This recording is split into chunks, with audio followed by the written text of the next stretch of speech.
매일 성경 묵상을 돕는 출애굽기 개요입니다. 저희가 묵상하고 있는 출애굽기에 대한 전반적인 설명입니다.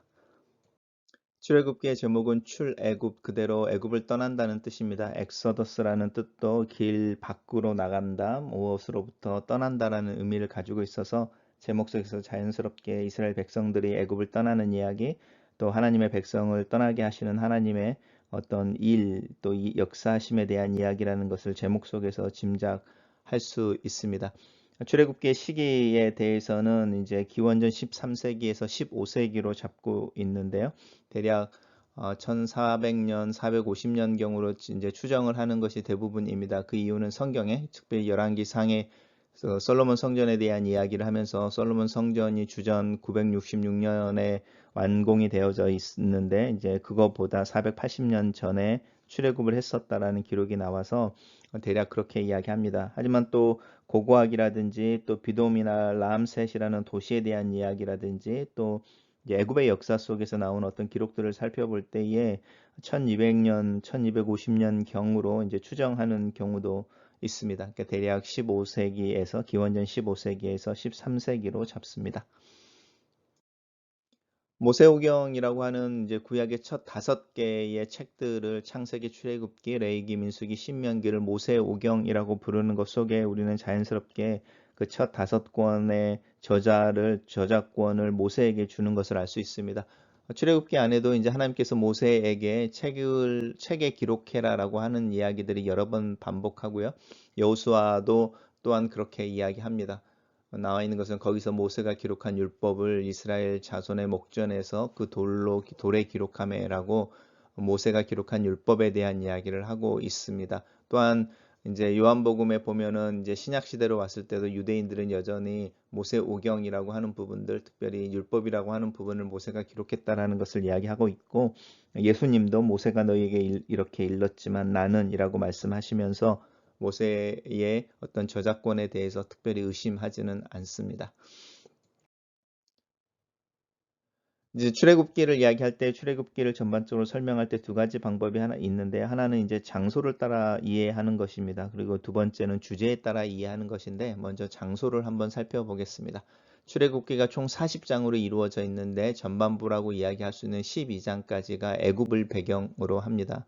그래서 요셉이 죽은 후에 요셉을 알지 못하는 새로운 바로가 나타나서 이제 큰 민족을 이루고 있는 이스라엘 백성들을 노예로 삼아서 노역을 하게 했다라고 하는 부분에 대한 이야기, 그리고 이제 자손이 계속 늘어나는 것 속에서 그 백성의 숫자가 많아지는 것을 두려워한 바로가 이스라엘 사람들이 낳는 남자 아이들인 경우에 산모들에게 명령해서 이제 죽게 했다 이런 이야기들, 그리고 그런 사이에서 모세의 출생에 대한 이야기, 또 모세의 꿈이 좌절되어지고 광야로 도피해서 광야에서 40년을 보내면서 이렇게 타지 않는, 그렇지만 불 가운데 있는 떨기 나무 앞에서 하나님을 경험하고 하나님의 콜링을 받는 이야기들이 이제 이 애굽에서 일어나고 있는 일이고, 그 이후로 이제 바로에게 가서 하나님께서 내 백성을 떠나게 하신다라고 이제 말씀했을 때에 바로의 완강한 고집 때문에 나오는 10개의 재앙에 대한 이야기들, 그리고 맨 마지막에 출애굽기라고 하는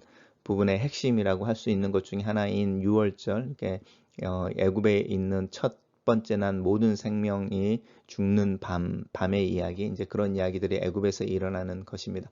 그리고 이제 13장에서 18장이 이제 출애굽한 후에 우리가 잘 알고 있는 홍해라든지 또 이제 먹는 물 때문에 이제 불평하고 쓴 물이 있었던 마라라고 하는 것이라든지 또 만나의 이야기라든지 이제 이런 이야기들이 광야에서 일어납니다. 이 출애굽 후 시내산까지 가는 과정이 한 2개월인데 그곳에서 이제 하나님께서 물 또 먹는 것, 메추라기 이런 만나 이런 것으로 이제 이스라엘 백성들의 어떤 기본적인 필요에 대해서 채워주시고 또 아말렉과의 첫 전쟁을 경험하게 되는 이런 이야기를 광야에서 있습니다.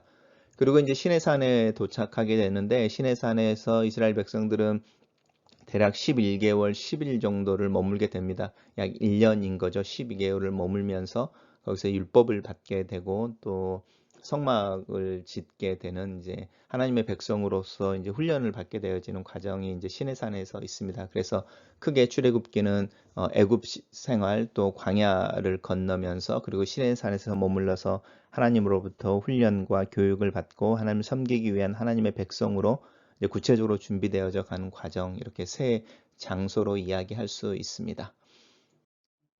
이제 장소를 한번 살펴보시면은요, 이제 라암셋이라고 하는 것이 고센 땅입니다. 고센 땅은 우리가 알고 있는 나일강의 이제 삼각지와 같은 때이고, 이제 이스라엘 백성들을 이렇게 인도하고 이제 그 애굽에 정착할 수 있도록 도왔던 요셉의 말에 의하면 이제 애굽 사람들은 목축하는 것을 이제 조금 천하게 여겨서 목축을 하고 이 고센 땅에 정착하는 것에 대한 이야기를 하고 있습니다.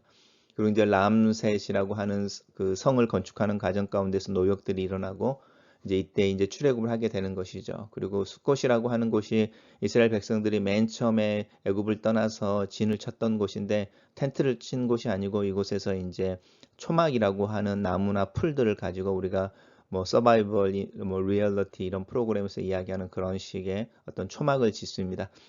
그래서 이스라엘 백성들이 이제 맨 마지막 절에 지키는 3대 절기 중에 하나가 이제 초막절인데 이제 우리는 그 초막절이 이렇게 텐트를 치는 거라고 생각하지만 초막입니다. 나무로 짓는 풀로 짓는 텐트인 겁니다. 이것을 처음으로 쳤던 곳이 바로 이 숫곳이어서 이스라엘 백성들이 초막절을 지킬 때의 광야의 생활들을 기억하기도 하지만 출애굽을 해서 맨 처음에 자신들이 머물고 그 밤 이슬을 피하기 위해서 주변에 있는 나뭇가지로 집을 만들었던 그 경험에 대한 이야기를 초막절에서 하고 있고 그 경험은 이 수콧에서의 경험에 근거한 것입니다. 그리고 마라라든지 이제 엘림 그리고 르비딤 그래서 이제 이 시내 산에 머물러서 1년을 있게 되는 것이죠. 그래서 수콧에서 이제 시내산까지가 이제 2달 그리고 시내산에서 머무는 기간이 이제 12달 그리고 나서 이제 가데스 바네아로 가는 과정에 대한 이야기가 이제 민수기를 통해서 나오게 됩니다. 출애굽기를 또 다른 방법으로 살펴보는 것이 이제 주제로 살펴보는 것인데요. 주제는 세 가지로 이제 구별할 수 있습니다. 이 구원이라고 하는 부분입니다. 이 구원이라고 하는 부분 속에서 자연스럽게 장소와 연관을 지켜본다면 이제 애굽과 광야가 이 구원이라고 하는 영역 속에 있게 됩니다. 이 구원이라는 주제는 이제 하나님께서 이스라엘 백성들을 기억하신다. 아브라함과 맺은 약속을 기억하시고 이스라엘 백성들의 고난을 돌아보시고 또 그 약속의 성취를 위해 일하신다라고 말하는 영역에 있습니다. 그래서 이 이스라엘의 구원자로서의 하나님이 등장하고 창조자이신 하나님 또 구원자이신 하나님에 대한 이야기가 이 구원이라는 주제 1장에서 18장까지 애굽과 광야 시기 초기 광야 시기를 통해서 주제로 설명되어지고 있습니다.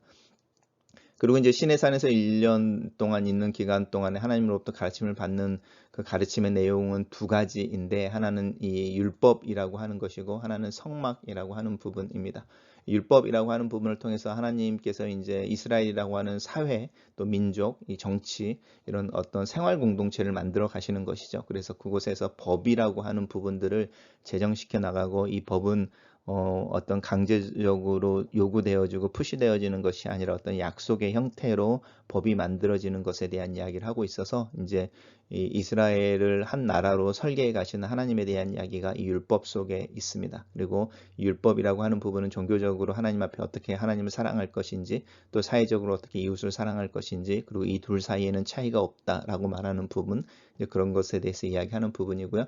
그 다음에 이제 하나님과 직접적으로 동행하기 위해서 또 하나님 앞에 서기 위해서 또 하나님의 동행에 내가 동행하기 위해서 이제 중요한 부분이 정결이고 또 하나님과 관계를 유지하는 부분인데 이제 그 부분 속에 이제 성막이라고 하는 부분이 나옵니다. 그래서 하나님께서 성막을 짓도록 이야기하실 때에 내가 너희들 가운데 머물 수 있는 어떤 집입니다. 그래서 우리는 이제 성스러운 천막 이래서 성막 이야기하지만 그냥 원래 의미는 성스럽다는 말이 빠지고 그냥 dwelling place입니다. 내가 너희들 중에 거할 어떤 처소를 지어라 이렇게 말하는 부분이고 재미있게도 이 성막을 지어냈던 모세는 시편 90편으로 가면 이 시편 90편이 모세의 시편으로 알려져 있는데 하나님은 대대로 우리의 거할 초소가 되셨습니다. 라고 이 성막의 의미를 고백하면서 모세의 시편이 시작되고 있습니다. 조금 더 구체적으로 살펴보겠습니다. 이제 구원이라고 하는 영역들, 이제 출애굽의 이야기가 구원이라는 주제로 갈 때 요셉의 죽음 이후로 430년의 애굽에서의 생활, 그리고 그 생활이 이제 점점점 자유를 잃어가서 노예가 되어지고 노역을 하게 되는데 그 노역이 점점 더 이제 고단해질 뿐만 아니라 자신들의 그 미래에 대해서 이제 남자아이들이 다 죽게 되어지는 그런 상황에서 자신들의 미래를 답보할 수 없는 상황까지 내려가는 그런 이스라엘의 모습에 대해서 이야기하고 있고요. 또 그 모습 속에서 이제 하나님께서 모세라고 하는 어떤 하나님의 대리자를 세우셔서 이제 이스라엘 백성들의 고통과 또 그 눈물에 대해서 기억하고 아브라함과의 약속을 기억하셔서 응답하신다라고 하는 부분이 모세의 삶을 통해서 나옵니다. 그리고 이제 바로가 등장하는데 이 모세에 대한 반대급부인 거죠. 반대급부로서 바로가 등장하여 어떤 바로의 강팍한 마음이라고 이야기하는 정치 권력자로서의 고집스러운 하나님 앞에서 목이 곧다라고 말하는 또 마음이 돌처럼 단단하다고 말하는 그 고집스러운 죄성, 그 의지라고 하는 부분, 그리고 그것에 대해서 정면으로 충돌해 가시는, 그리고 그것을 하나씩 하나씩 깨뜨려 갈 뿐만 아니라 바로가 다스리고 있는 애굽이라고 하는 사회 전체의 어떤 그 종교라고 하는 영역들을 깨뜨려 가시는 그 영역들이 이제 이 바로를 통해서 나타나고 구체적으로 이제 10가지의 재앙을 통해서 하나님의 주권과 능력이 나타나게 되는 거죠. 그리고 이제 이 10가지 재앙들은 하나씩 하나씩 철저하게 이스라엘 백성들을 위해서 당시에 이 애굽 사람들이 신으로 섬기고 있고 신성시했던 그 대상들 하나씩 하나씩 깨뜨려 가는 애굽의 종교 시스템과 어떤 빌리프 시스템에 대한 도전의 형태로 나타나고 맨 마지막에서 이제 결국은 이제 생명에 대한 이야기를 하고 있는 거죠. 그것은 바로가 이스라엘 백성들의 남자 아이들에 대한 생명을 주관했던 것에 대한 반대급부로 하나님이 반응하시고 하나님의 능력을 보여주시는 것이기도 하죠.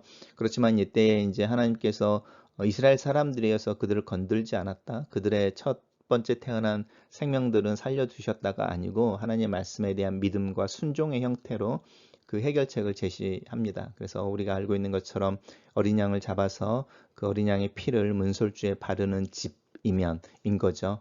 그래서 이스라엘이냐 아니냐, 혈통이냐 아니냐의 문제로 이 유월절이 지나가는 것이 아니고 하나님 말씀을 듣고 믿음으로 반응하냐 하지 않느냐로 이 유월절이 지나가게 됩니다. 그 말은 애굽 사람들 중에도 이 경고의 메시지를 듣고 그것을 피하기 위한 하나님의 제시 해결책에 믿음을 두고 그대로 시행했던 사람들은 이 유월절을 건너갔을 거라는 거죠. 그리고 이제 출애굽의 마지막 부분 속에 나오는 게 홍해이고요. 홍해에서 이제 광야로 넘어가게 됩니다. 홍해라고 하는 것은 단순히 하나님의 능력이 극대화되어지고 드라마틱하게 나타났다가 아니고 이제는 더 이상 돌아갈 수 없는 길.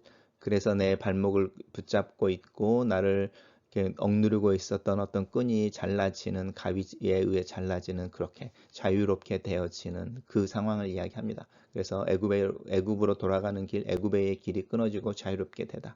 그리고 이 새로운 길에 들어선 이스라엘 백성들은 결코 애굽으로 다시 돌아갈 수 없게 되는 거죠. 이제 이 구원에 대한 이야기가 이제 성경 전반적으로 이제 나타납니다. 그래서 이제 특별히 그 구약을 읽다 보면 예레미야서에서 이제 흥미로운 부분이 나오는데요. 여호와의 말씀이니라 날이 이르니 다시는 이스라엘 자손이 애굽 땅에서 인도하여 내신 여호와께서 살아계심을 두고 맹세하지 아니하고 이스라엘 자손을 북방 땅에서 또 그 쫓겨났던 모든 나라에서 인도하여 내신 여호와께 살아계심을 두고 맹세하리라라고 말하면서 출애굽의 이미지를 이제 이스라엘 역사의 끝인 거죠. 바벨론의 포로로 끌려가게 되어지는 그리고 아수르에 의해서 다 흩어져 버리는 그 이스라엘 백성들의 모습. 그렇지만 그 가운데서 하나님의 다시 출애굽과 똑같은 그렇지만 다른 형태의 이 구원을 행하시게 되어지는 이미지, 이 이미지를 두 개를 이렇게 대비하면서 하나님은 여전히 역사하시고 약속을 지키신다라고 이야기하는 부분이 있습니다. 두 번째 주제는 율법입니다. 이제 우리가 언약이라고 부르는 부분입니다. 왜 법을 언약이라고 부르는가라고 이야기할 때에 이제 이 하나님께서 이스라엘 백성들의 사회적인 또 사회적인 관계를 규정하기 위해서 이제 주시는 이 법이 이 종주권이라고 하는 조약의 형태, 약속의 형태를 띠고 있습니다. 이 모세 당시의 고대 근동에는 두 나라나 두 부족 간의 평화를 유지하기 위해서 또 전쟁이 끝난 후에 이긴 부족이나 나라가 있을 때에 패배를 당한 부족이나 나라와 맺는 이 종주권에 대한 조약이 있었습니다. 그 조약이 보통 첫 번째가 이제 관계를 설정하고요. 두 번째가 그 관계에 대해서 이제 역사적인 어떤 배경들을 설명하고, 그리고 이제 갑과 을이라고 하는 형태로 계약의 형태, 약속의 형태가 이루어지니까 이제 을이 갑에 대해서 이제 맹세를 하는 거예요. 복종의 맹세를 하게 되고, 또 이제 그 서약식을 갖게 되고, 그리고 이제 그 서약식을 맺은 후에는 그것을 지키기로 서약하고, 지키지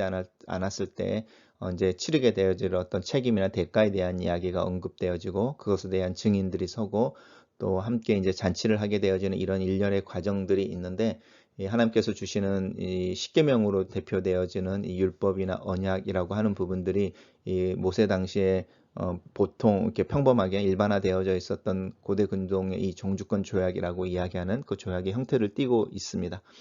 이제 그래서 첫 번째로 나오는 게 이제 율법이 그냥 나오는 것이 아니라 하나님께서 먼저 하나님과 이스라엘 사람들의 사이에 관계를 설정하시는 거죠. 나는 너희를 애굽에서 구원하여 낸 여호와라고 관계를 설정하고, 너희는 나의 말을 들을 때에 이 땅에서 나의 소유, 나의 보석이 되고, 또 나를 섬기는 제사장이 되어진다라고 이야기하는 부분에 대한 이야기가 있습니다. 그리고 이제 율법이 주어지는데 하나님께서 직접 십계명에 대해서는 직접 당신의 음성으로 이스라엘 백성들에게 말씀하시죠. 그래서 이 언약이라고 하는 부분에 어떤 서론 같은 것, 헌법의 서문과 같기도 하면서도 요약본 같은 이 십계명을 하나님께서 직접 이야기하시고, 그 다음에 이제 이 언약법전이라고 하는 영역들을 모세를 통해서 구체적으로 이야기합니다. 이 율법이라고 하는 영역 속에서는 이제 그래서 이 율법이라고 하는 요소가 이제 보통 세 개로 나타나는데, 첫 번째가 종교적인 부분입니다. 제사장에 대한 이야기, 제사와 절기에 대한 이야기, 이 종교와 관련된 법이 있고요. 그 다음에 이스라엘이 이제 공동체로서 어떻게 살아야 되는지, 이스라엘 사람들 사이의 어떤 관계, 사회적 관계에 대한 이야기, 경제적 관계에 대한 이야기를 하고 있는 계약법전이라고 하는 사회법이라고 하는 영역이 있고, 또 이제 이스라엘 사람들이 하나님 앞에서 어떻게 정결을 유지할지에 대한 이 성결 법전에 대한 이야기들이 있습니다. 근데 이제 이 부분들 중에 이제 우리는 일반적으로 제가 말씀드렸던 것처럼 십계명은 여전히 유효하지만 종교법전과 성결법전 더 이상 우리에게 적용이 되어지지 않고 폐지되어졌다 이렇게 말하지만, 사실은 그렇지 않습니다. 하나님의 법이라고 하는 부분들이 폐지되어지는 것이 아니라 완성되어지는 형태로 나가고 있다는 것을 기억하시면 좋을 것 같습니다. 그리고 나서 이제 언약식을 맺게 되고요. 그리고 이스라엘 백성들이 하나님 앞에서 이 약속을 지키기로 서약하고, 또 그리고 나서 이제 모세와 아론과 또 이스라엘의 70명의 장로들이 시내산에 올라가 하나님과 함께 식사하는 모습에 대한 언급들이 이 출애굽기에 나타납니다. 그리고 이제 세 번째 마지막으로 이제 출애굽기의 주제가 성막인 것인데요. 이 성막이라고 하는 부분은 아까 말씀드렸던 것처럼 dwelling place라고 해서 하나님이 이스라엘 백성들 중에 거하는 하나님의 어떤 왕궁이라는 의미로 이 성막을 지을 것이 요구되어집니다. 그래서 기쁘고 자원하는 마음으로 내는 헌물을 가지고 이제 보석이라든지 또 재정을 가지고 하나님께서 이스라엘 백성들 중에 거하는 처소를 만드는 것에 대한 명령으로 이제 이 성막에 대한 이야기가 나오고, 이 성막에 대한 이야기 또 그 안에 들어가 있는 기구와 도구들에 대한 이야기들은 하나님께서 하나씩 하나씩 다 일일이 설명해 주십니다. 그리고 우리가 이제 그 과정을 지금 묵상하고 있죠. 그리고 이제 이렇게 추상적으로 이렇게 제시되어진 어떤 패런이라든지 만드는 방법에 대한 이야기들을 또 하나님께 그것을 만들어낼 수 있는 자들 지명하여 세워주십니다. 그 사람들을 한마디로 한다면 지혜로운 마음을 가진 사람들, 그래서 하나님의 지혜의 영을 받은 이 이야기인데요.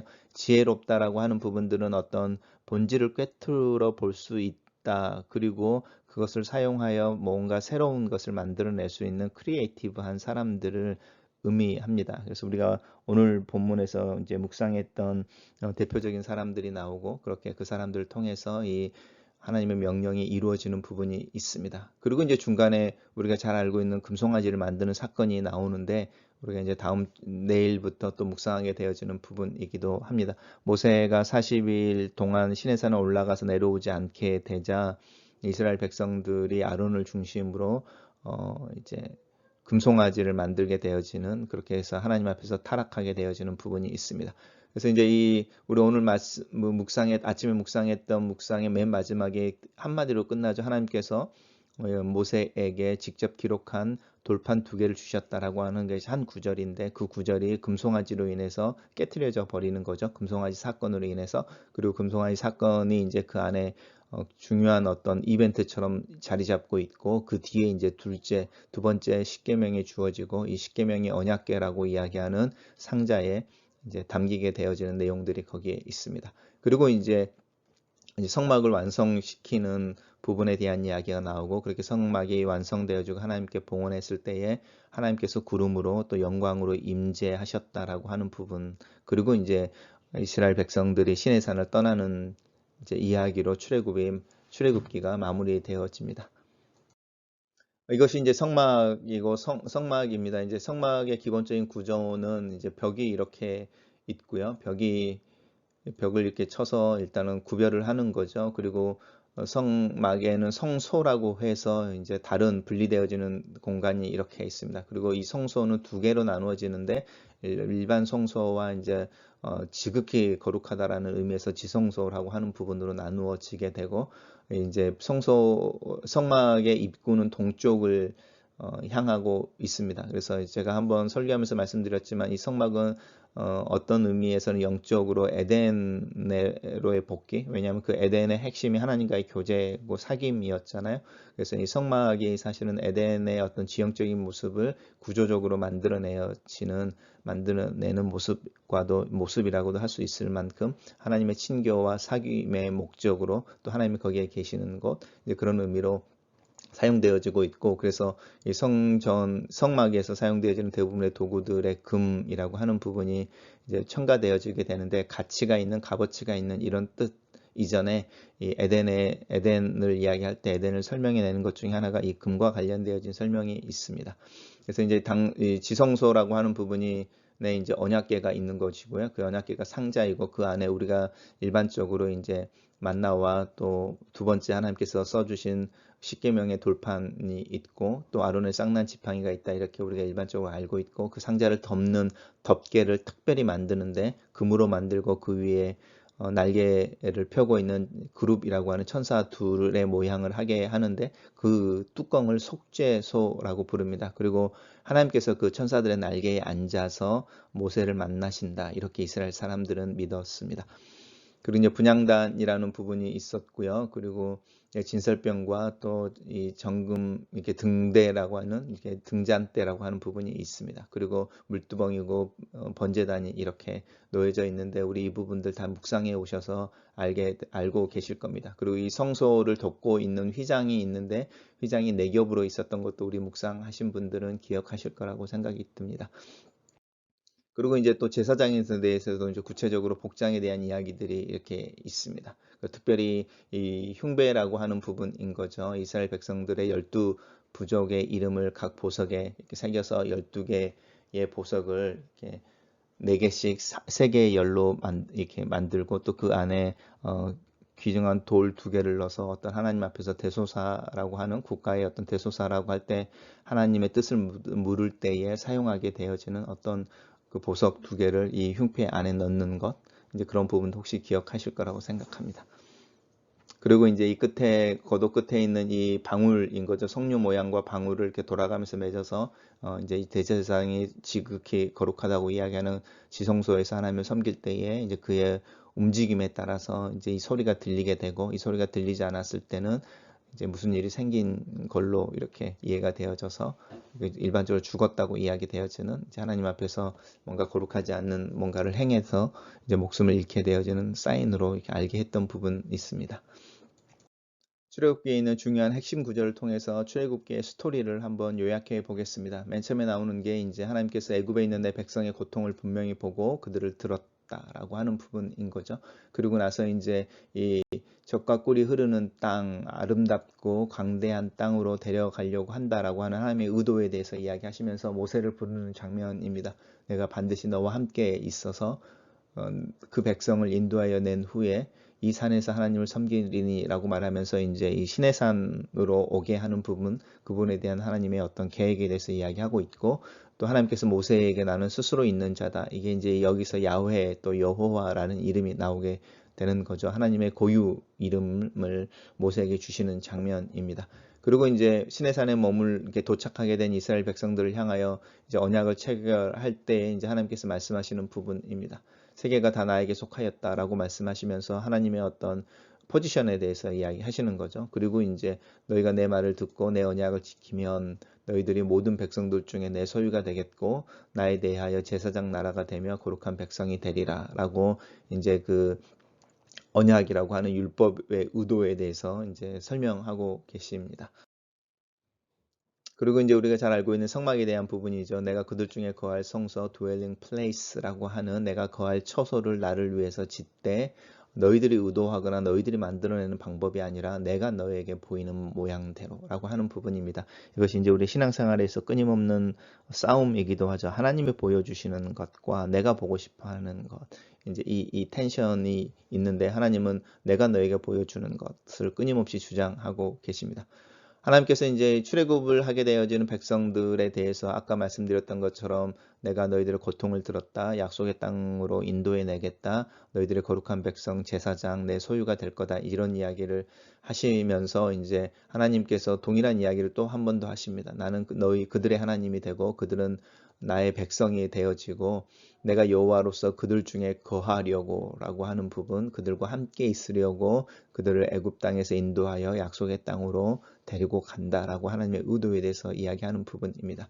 그리고 이제 출애굽기 맨 마지막에 성막이 완성되어지고 하나님께 봉헌했을 때에 구름이 성막 위에 떠오르고 이스라엘 백성들이 이제 그 성막에서 떠오르는 구름을 따라서 행진해 나가고 구름이 떠오르지 않을 때는 떠오르는 날까지 나가지 않고 기다렸다. 우리가 잘 부르는 주님 말씀하시면이라고 하는 그 찬양의 배경이 되어지는 구절이라고 할 수 있습니다. 낮에는 하나님의 구름이 성막 위에 있고 밤에는 불이 그 구름 가운데 있어서 이스라엘 온 족속이 그 행진하는 모든 길에서 그들의 눈으로 하나님의 임재가 자신들과 함께 하는 것을 보았다라고 이야기합니다. 출애굽기를 어떻게 설명할 수 있을까요? 이제 출애굽기의 주제를 조금 요약해 본다면 우리 그 주제로 본 출애굽기의 내용 중에 구원, 그 다음에 율법, 그 다음에 성막 이렇게 세 개의 단어로 보았었는데 그 내용입니다. 하나님의 구원이라고 하는 부분과 또 하나님과의 관계라고 이야기하는 종교적인 절기와 또 제의라고 하는 부분, 또 그것이 사회적인 관계 속에서 인간관계 속에서 어떻게 소용되어지는지 이 부분이 이제 하나로 이렇게 돌아가는 어떤 그리스도인의 삶에 대한 이야기를 하고 있습니다. 하나님 백성으로 산다는 것은 하나님 나를 구원하시고 하나님 백성으로 삼으셨다는 확신 속에 그 하나님과의 관계에 대해서 내가 최선으로 또 책임감 있는 모습으로 살려고 하는 어떤 종교적인 헌신과 또 그 열정, 그 속에서 삶이 표현되어지고 그 종교적인 삶은 내 현실의 삶하고 분리되어지지 않아서 내가 현실에서 일을 하거나 사람들과의 관계 속에서 표현되어지고 그렇게 다른 사람들과의 관계를 하나님이 원하시는 모습으로 맺어갈 때에 나는 하나님의 구원을 즐기고 하나님의 구원을 고백하고 있는 것이다 라고 하는 이 내용이 우리가 오늘날 그리스도인으로서 이 세상을 살아가는 모습과 동일합니다. 출애굽기가 이제 신약으로 넘어오면서 이제 특별히 이 복음서들 중에 마태복음이 대표적인데 마태복음에서는 이제 이 모세와 예수님을 비교하여서 비유로 또 이렇게 설명하고 있습니다. 예를 들어서 모세가 선지자, 제사장, 통치자의 역할을 하다가 이제 출애굽기의 과정 속에서 하나씩 분리되어지죠. 통치자로서는 여전히 있고 선지자의 역할도 감당하고 제사장의 역할도 감당하지만 이제 아론을 통해서 아론과 아들들을 통해서 이 제사장의 역할이 위임되어지게 되고 재판이라고 하는 천부장, 뭐 백부장, 50부장, 10부장을 세우는 과정 속에서 이 재판하고 내고 이제 통치한다고 하는 부분들 속에서 이제 위임이 되어지는 부분들 이런 부분들 있습니다. 그리고 또 유아 시절에 죽음의 위협을 당한다든지 또 자발적으로 바로의 궁전에 바로의 공주의 아들로 살 수 있었음에도 불구하고 그것을 거부한다든지 이제 이런 요소들이 예수님과 자연스럽게 비교되어집니다. 예수님도 선지자로서 또 제사장으로서 왕으로서 이 세상에 오셔서 가르치셨고 또 어린 시절에 헤롯 왕의 위협을 피해서 애굽으로 내려가는 사건이라든지 또 스스로 가난하고 청빈한 삶을 사신다든지 이런 모습과 연결시키고 또 이제 애굽 종살이에서 이스라엘 백성들을 구출했던 모세의 이미지와 죄의 종살이에서 하나님의 백성들을 구출하는 예수님의 이미지가 이게 오버랩 되어지게 하고 또 율법이라고 하는 모세의 율법이라고 하는 하나님이 주시는 하나님의 법을 그 시내 산에서 이제 정립하고 또 그것을 구체화시켜 나갔다면 하나님께서 이제 그 예수 그리스도를 통해서 우리에게 새 언약이라고 하는 새로운 그 모세의 율법의 완성의 형태로서의 하나님의 법에 대해서 예수 그리스도를 통해서 주신다라든지 또 모세의 중보기도가 이제 출애굽기에는 굉장히 많이 나옵니다. 특별히 그 황금 송아지를 만들어서 하나님이라고 우상 숭배를 했던 그 영역의 사건으로 가면 모세가 하나님 앞에서 하나님과 씨름하면서 중보하는 모습들이 나오는데 그 중보자의 모습과 또 예수 그리스도의 중보의 모습들이 비교되어지면서 마태복음에서는 모세와 예수님을 그러면서도 모세보다 더 나은 예수님을 설명하고 있습니다. 또 이제 출애굽기가 이제 예수님과 연관되어지는 부분 중에 대표적인 게 사실 유월절의 어린 양이 아닐까 싶습니다. 그래서 유월절의 어린 양, 하나님이 애굽 사람들에게 주는 10개 재앙들 중에 맨 마지막의 재앙이었던 애굽에서 난 첫 번째 난 모든 생명인 거죠. 사람과 짐승들을 포함해서 모든 생명들이 죽임을 당하게 되어지는 그 유월절인데요. 그 죽음의 천사를 피해가는 방법으로서 그 천사가 패스 오버 하게 하는 방법으로서 이제 제물을 잡아서 피를 문설주에 뿌리게 되어졌을 때 이제 그 죽임을 당하는 양을 유월절 어린 양이라고 하는 것이죠. 그래서 이제 양이어야 했고 그리고 이제 또 흠이 없는 양이어야 했고요. 또 온전한 양이었고 또 그 양이 이제 생명을 가져왔다라고 하는 부분이 예수님이 주시는 이미지와 오버랩 되어지는 거죠. 하나님의 어린 양이라고 세례 요한이 예수님을 소개하기도 하고 또 사도 바울도 그리스도는 하나님의 어린 양이라고 이야기하고 있고 또 유월절 어린 양 같이 그리스도는 흠이 없고 점이 없는 어린 양 이런 설명을 하고 있다든지 또 예수님이 30대라고 하는 인생의 최전성기에서 고난을 당하시는 부분들 속에 온전한 또 베스트라고 하는 어떤 모습으로 하나님 앞에 드려지는 거라든지 또 예수 그리스도의 피가 우리에게 생명과 구원을 가져다 준다든지 이런 부분에서 예수님과 유월절의 어린 양이 오버랩 된다고 할 수 있습니다. 이상으로 저희 출애굽기에 대해서 간단하게 살펴봤는데 간단한 내용이지만 장소와 주제를 통해서 출애굽기를 개관할 수 있는 것을 기억하시고 매 성경 묵상을 해가면 조금 더 도움이 될 거라고 생각합니다. 감사합니다.